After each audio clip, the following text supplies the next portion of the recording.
يوم يجمعكم ليوم الجمع ذلك يوم التغابن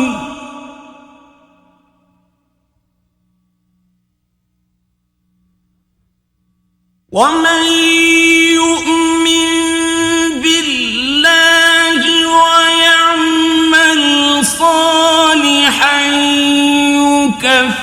يكفر عنه سيئاته